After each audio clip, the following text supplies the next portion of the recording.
Aya ni amakuru yihutirwa cyane atugezeho uyu munsi kuri iki gicamunsi cyo ku itariki ya 31 ukwezi kwa 12 2025, akaba rero abura amasaha make cyane kugira ngo dusohoke mu mwaka wa 2025 twinjira muri 2026. Mbere gato yuko rero twinjira muri 2026, umukuru w'igihugu cy'u Rwanda Perezida Paul Kagame akaba atunguye bikomeye cyane uwitwa General Mubaraka Muganga, umugaba mukuru w'ingabo z'igihugu cy'u Rwanda RDF.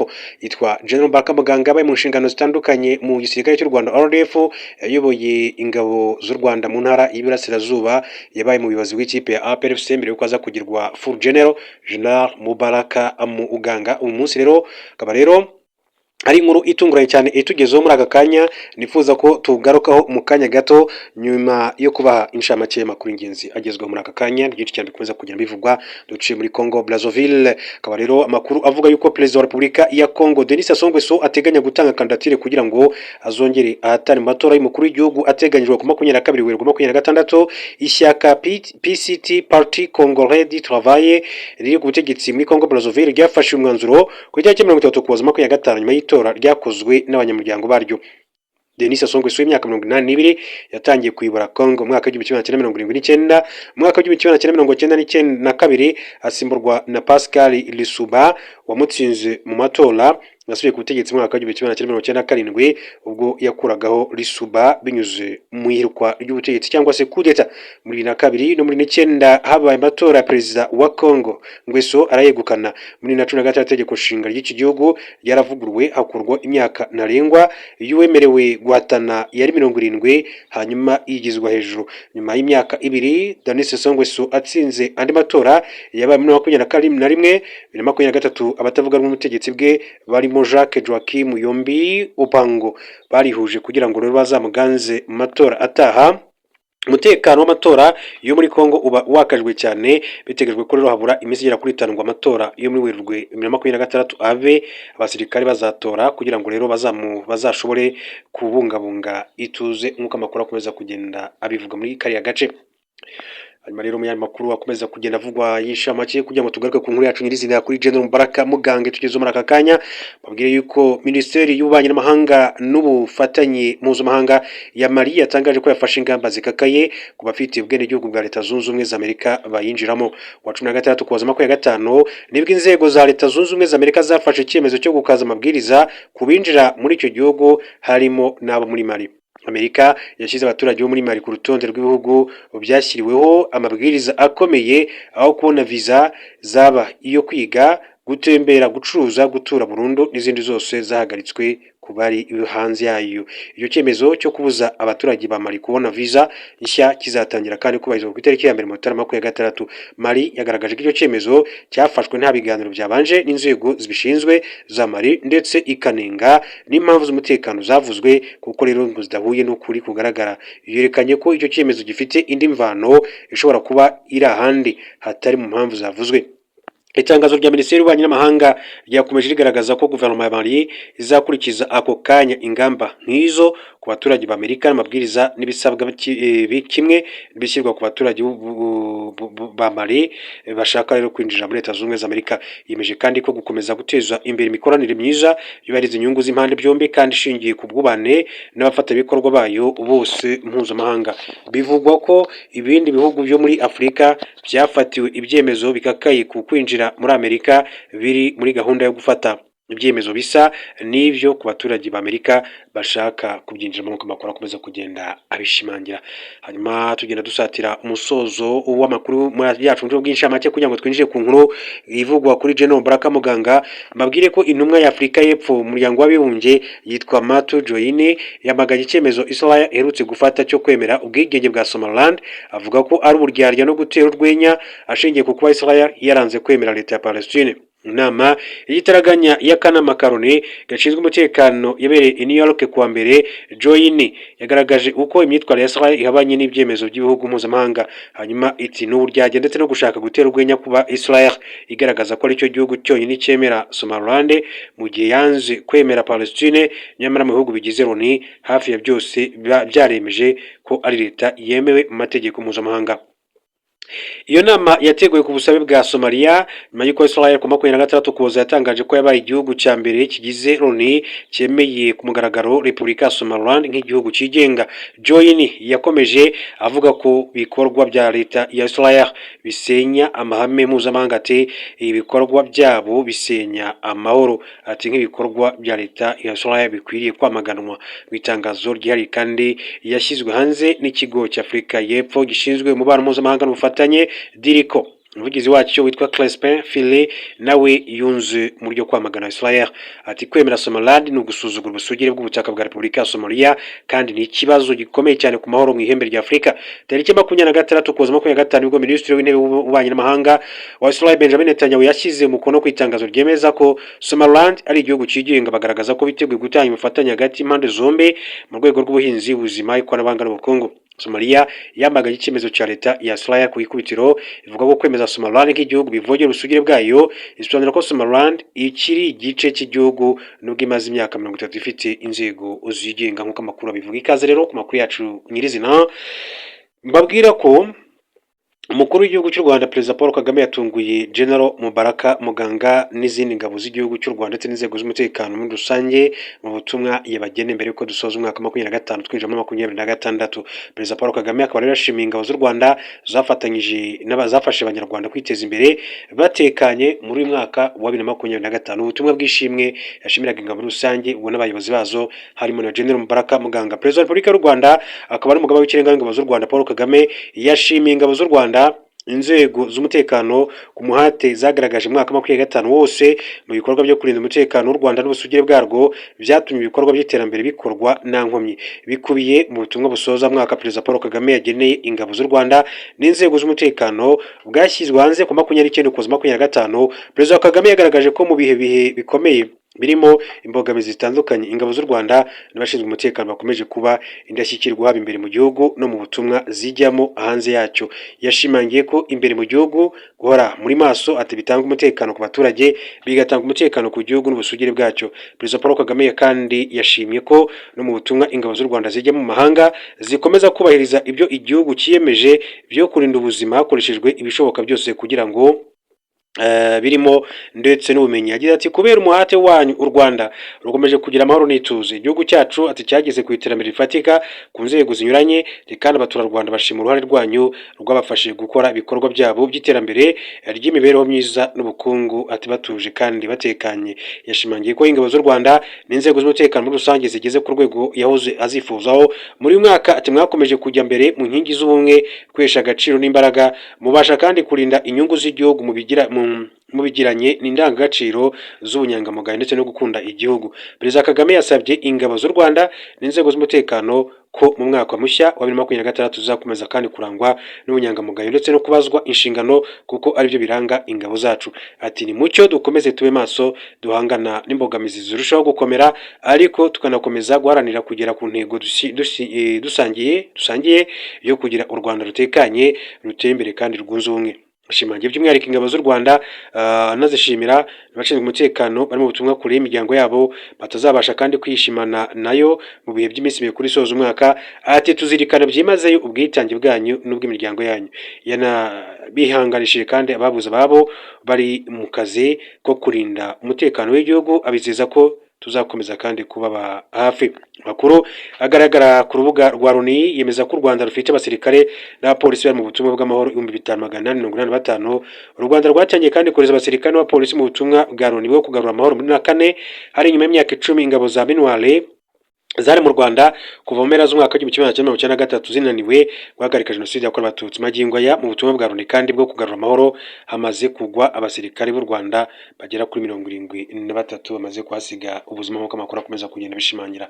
Hanyuma rero umunyamakuru wakomeza kugenda avugwa, babwire ku mujyanama w'umuyobozi w'ikirenga wa Iran yitwa Ali Shamkhani yavuze ko igihugu cye cyiteguye gusubiza Amerika ku Israel na Israel ku bitero ibyo ari byo byose ibi bihugu bishobora kwigabaho. Ibi yabitangaje nyuma y'uko perezida wa Leta Zunze Ubumwe za Amerika Donald Trump aburiye Iran ko Amerika ishobora kongera kwigabaho ibitero bikomeye mu gihe yagerageza kongera gusubukura gahunda yayo yo gukora intwaro za nucleaire. Ibyo bivugiye mu biganiro yagiranye na Minisitiri w'Intebe wa Israel Benjamin Netanyahu byabereye iwe muri leta ya Florida. Abinyujije ku rubuga rwa X, Al-Shamkhani yahise asubiza abayobozi avuga ko Iran ifite ingamba z'ubwirinzi zifite ubushobozi bwo kurinda ibitero ibyo ari byo byose bishobora kwibasira iki gihugu mbere y'uko biba. Yavuze ko nihagira igihugu cyohereza ibisasu muri iki gihugu nabo biteguye kandi guhita basubiza vuba kandi mu buryo bukomeye ku buryo bizatungura uwari wagerageje kuyitera mbere. Perezida wa Iran Masoud Pezeshkian nawe yashimangiye ko iki gihugu cyiteguye gusubiza ibitero bazakigabaho mu buryo bukomeye cyane. Ati Iran yiteguye gusubiza mu buryo bukomeye igihugu icyo ari cyo cyose kizayigabaho ibitero kandi izagisubiza ku buryo kizabyicuza mu buryo bukomeye cyane. Ni perezida wa Iran aha gasopo Leta Zunze Ubumwe za Amerika ndetse n'iki gihugu cya Israel bavuga ko bashobora kuba bayigabaho ibitero isaha n'isaha.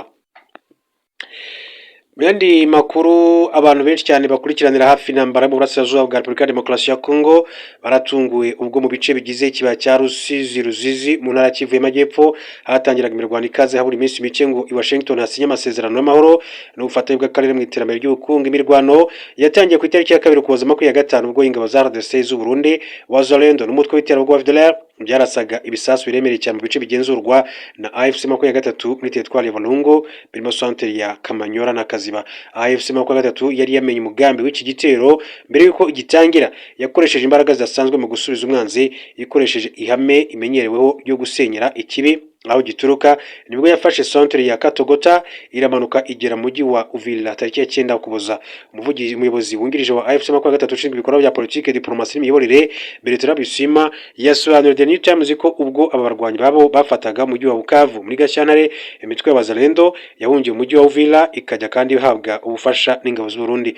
Bertrand Bisimwa yasobanuye ko ingabo z'u Burundi za RDC na Wazalendo byari biri mu mujyi wa Uvira byagiye gufunga inzira abanyamurenge batuye muri komine ya Minembwe banyuragamo bajya ku masoko ndetse no ku mavuriro mu rwego rwo kwica urusorongo. Ati banatangiye kandi gukoresha drone mu kwica abaturage batuye muri Minembwe. Cyari ikibazo bigoye ati kucyakira, ariko kubera ko twari turi kure ya Minembwe nta buryo bwari buhari bwo kugerayo. Ati mu munsi umwe ibiri yewe n'icyumweru, ati mu nzira hari inzitizi nyinshi cyane kandi twari mu bihe by'agahenge nk'uko yagiye abivuga.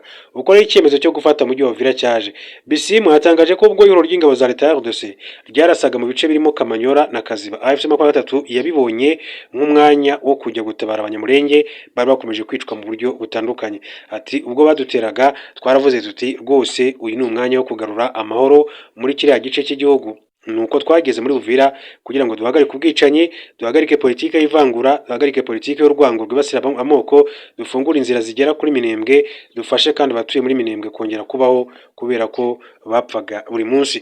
Yasobanuye ko mbere y'uko AFC 23 ijya gufata umujyi wa Uvira yandikiye abahuza amabaruwa arenga 16 agaragaza uburyo ihuriro ry'ingabo za leta ya RDC rikomeje kurenga ku gahenge impande zombi zemeranyijweho ubwo zahuriraga i Doha muri Katari, ibasaba kandi gusuzuma icyo kibazo. Atariko ntitwahawe igisubizo na kimwe. Ati ku mabaruwa 16 twohereje n'uyu munsi turacyohereza ariko nta gisubizo tubona. Rero twaravuze tuti mwumve iki ni igihugu cyacu, abahuza nabo mu kindi gihugu, abantu bose bari kudufasha. Ati n'abanyamahanga si abanyekongo ntibumva ibibazo cy'abanyekongo nkatwe. Ati ntibabareba by'ako kanya nkatwe. Ati kubera ko ari igihugu cyacu tugomba gufata inshingano. Bertrand Bisimwa yatangaje ko bamwe mu bashyigikiye ibiganiro by'amahoro babwe AFC 23 ko itabujijwe kwirwanaho mu gihe igabweho ibitero. Ati niyo mpamvu rero dukomeje kwirwanaho kugeza n'uyu munsi wa none. Mu rukero rwo ku itariki ya 16 Ukuboza, umuyobozi mukuru wa AFC 23 Colonel Nanga yatangaje ko abarwanyi babo bagiye kuva muri mujyi wa Uvira nk'ingamba yubaka icyizere mu biganiro bya Doha kugira ngo bigende neza. Ku mugoroba wa tariki ya 18 Ukuboza kandi bari bamaze kuvamo. Bisimwa yasobanuye ko AFC 23 yavuye mu mujyi wa Uvira ibisabwe mu buryo butaziguye na Leta Zunze Ubumwe za Amerika kugira ngo ibiganiro by'amahoro bya Doha bisukurwe, kandi ko bazumviye kuko n'ubusanzwe bashyira imbere ibisubizo bya politiki. Umunyapolitiki yavuze ko mu kwemera ubusabe bwa Amerika, AFC 23 yagaragarije uyu muhuza ko muri Mata 2025 yavuye mu mujyi wa Walikale. Ihuriro ry'ingabo za leta ya RDC riwusubiramo mu gihe byari byitezwe ko abaturage ari bo rero bagombaga kugenzura. Ati muzi byabaye, ingabo za leta zaraje zifata Walikale, zitangira kurasa ku basirikare bacu, zanishe kandi abaturage zatekerezaga ko bakorana natwe. Ati kandi abasirikare bacu barapfuye, zazanye drone zirasa ku basirikare bacu. Ubwo basubiraga inyuma, twavuze ko rero tutakongera gukora ikosa twakoze.